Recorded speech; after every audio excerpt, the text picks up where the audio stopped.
Hello, tout le monde, je suis French as I am. So, funnily enough, I studied French at handy, given I ended up marrying a Frenchman and spending a lot of time in France. So I was shuffling the cards before I hit the go live button. So I have a card here and I know what it is. You need to say in the comments if this card is for you or not. I know the message. So today I wanted to talk about a question I get asked, I don't know, like probably 2 or 3 times a week. And I've never been able to come up with a really simple, pat answer. Oh, hang on. Is that not charging? It should be charging. Hang on. I'm not sure if it's charging, darling, because it just said low battery or something. It's all right. We're just trying to make sure the phone's charging, because for some reason it wasn't charging. My technical director is sorting it out. Cable, and let's check on. Sorry. Better talk fast because the battery might be about to die. So so rising signs. So the question was from someone in my private subscribers group, something along the lines of, it's in the description up the top, I pasted it up there, something along the lines of, you know, since Yasmin's alerted me to the whole business about rising signs, I've realised I relate to my rising sign more and more, you know, does anybody else feel this way? So I kind of wanted to talk about that and just explain why the rising sign is so important and why I say if you read my horoscopes, read your rising sign, or if you read anything of mine, read your rising sign. This is the reason. So if you imagine every single chart has 12 houses in it, 12 sections. It's like 12 slices of pizza. And these 12 slices of pizza are what we call in astrology houses, okay? And so each house is responsible for one thing or another. Sorry, the technical director's just checking. Thank you, darling. Is responsible for one thing or another. Now, that's all very well. So everybody has a first house, everybody has a second house, everybody has a third house. First house is your appearance, the way you come across in the world. Second house is cash, property and possessions, so about money, self-esteem, values. Third house is communications, short trips and so on, neighbours, siblings. So everyone has these 12 houses in their chart. And I use the whole sign house system, which gives everything just 30 degrees. So it's all simple and straightforward. Now, why should you read your rising sign? Because your rising sign is the sign that's on the first house. It's the sign that was rising, coming up at the eastern horizon when you were born. So whatever sign is there, that dictates, say if you're Gemini rising, then you're going to come across as a Gemini. I still don't think this is charging, actually. I think we're going to lose transmission here quite soon. Imagine if you've got Gemini rising. Okay, so then what is the next sign of the zodiac after Gemini? Does anyone know? I'll give you a second to put it in the comments, even though the comments are delayed. Anyway, it's Moonchild or Cancer, okay? So if you have Gemini ruling your first house, then you have the next sign of the zodiac, which in this case is Moonchild or Cancer, ruling your second house. And what's the sign after that? So it would mean that we said that second house is cash, property and possessions and money. So it means you would spend money like a Cancerian. And what's the third house? Then the third house is, what's the sign after it goes Gemini, Cancer or Moonchild? Third house is? Give you a second to answer. Leo. Okay, so then you would communicate like a Leo. So Leos are fabulous, darling, okay? So what do we know about Geminis? How do they communicate? Beautifully, darling. So that's why Gemini rising people speak really sort of well, and they're eloquent, and they're, what's that word? Vociferous, you know, because they have Leo ruling their third house of communications. And then the fourth house, what's the fourth house? What's the sign after Leo? It's going to be on their fourth house, which is home and family. So Gemini rising, Gemini in the first house, Moonchild or Cancer on the second house, Leo on the third house. What's on the fourth house of home and family? What's the sign after Leo? Virgo.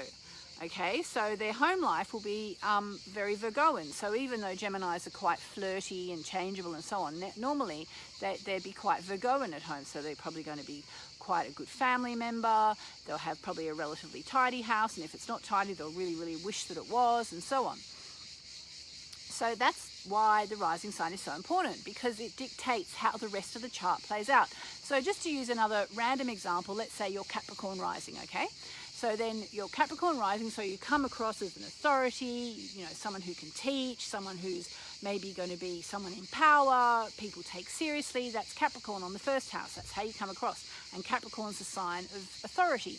So the second house, what's the sign after Capricorn? Anyone, anyone, anyone? Sign after Capricorn is, are you ready? Anyone know? Aquarius, okay? So second house is cash, property and possessions. So Capricorn rising people spend money like Aquarians, which is to say that they're probably quite love spending money on tech. They're not too attached to money. They spend money on unusual things. Actually, I'm thinking my son is Capricorn rising. He spends all his money on the internet. They love online shopping, all that kind of stuff. And then what's the third house? So what's the sign after Aquarius? Anyone? Sign after Aquarius? Anyone? It's Pisces. So they have Pisces ruling their third house. So what do they think like? They think like a Piscean. So Capricorn rising people will come across as very authoritative. They'll spend money like an Aquarian.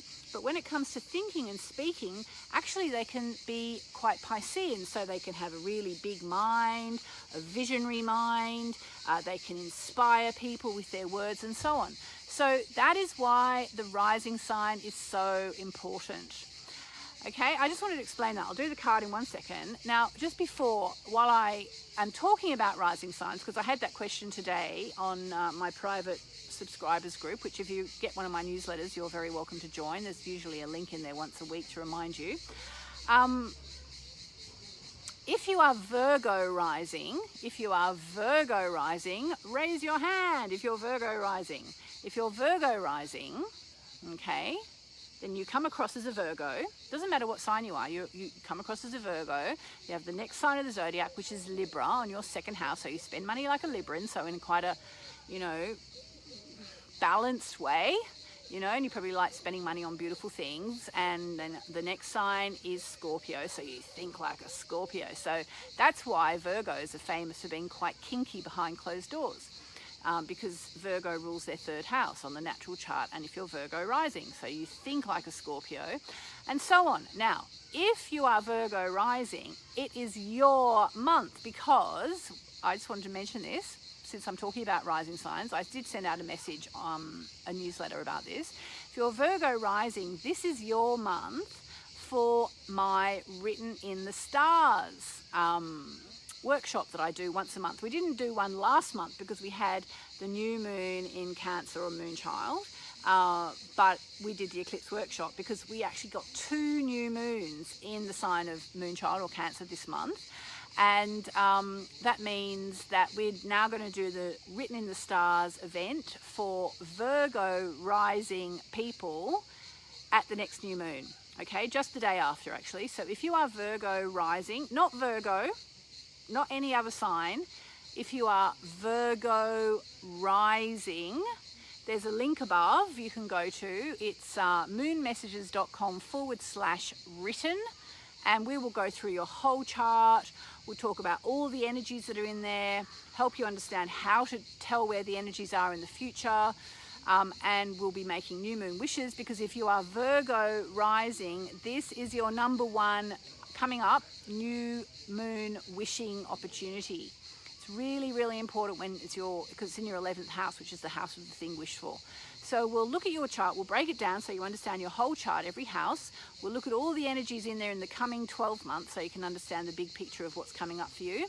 And we'll be making some new moon wishes, very, very powerful new moon wishes together. So if you're Virgo rising, click the link, moonmessages.com/written.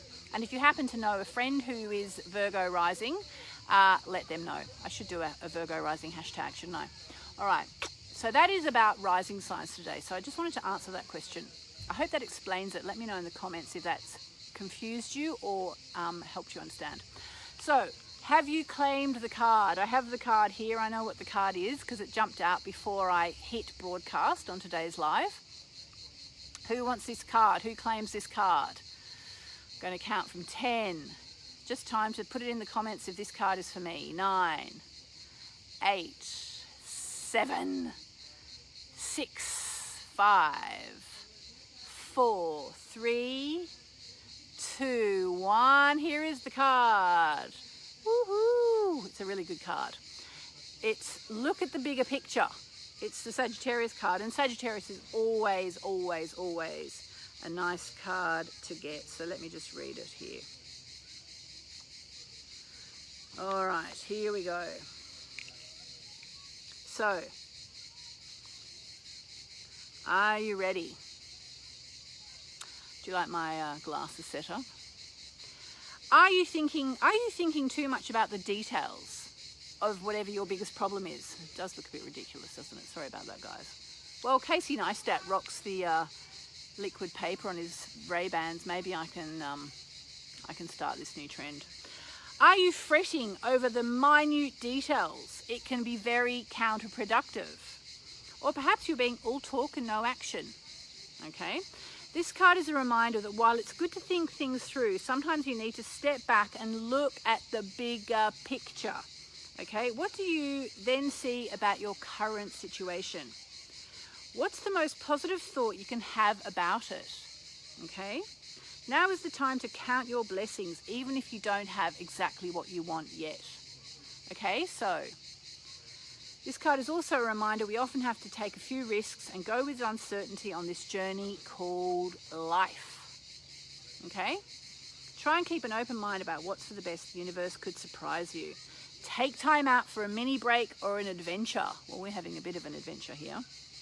All right, so there you go. So this is the card today. So whatever it is that you're asking, that's your answer. Look at the bigger picture. Stop worrying, stop fretting. All is well. All is fine. Someone's saying they're looking forward to the next Written in the Stars event, which will be for Libra rising. Yes, it will be indeed. It'll be a month later. But this one is Virgo rising. So if you're Virgo rising, it's time. People love this workshop. I've been amazed at how much people love it. So thank you for that. All right, well, I think I'm going to leave it there. Does anybody have any questions that I need to answer? Elaine says, I count my blessings, and yes, I need a break. Yes. Gemma sends me lots of love hearts. Thanks to you. Back to you. Anna Maria, thank you. Excellent, excellent. Well, you know what? Everyone's saying thank you, and that is such a way to activate this card. Thank you is a very Sagittarian thing, you know? So thank you, and I hope you like the card. I hope rising signs make a little bit more sense. I hope if you're Virgo rising, you'll join me for Written in the Stars.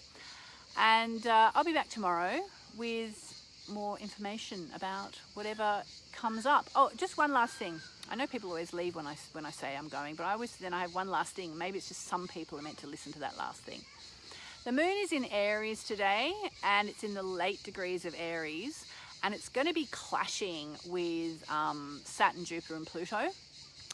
And I just want to say, you know, go easy emotionally today, because it is going to be a clashing day, and it'll all be much better tomorrow. So try and stay calm today, even if you're starting to get a bit anxious. And if you do start to get a bit anxious or upset, look at the bigger picture. It always helps, and count your blessings. All right, on that note, I'll see you tomorrow.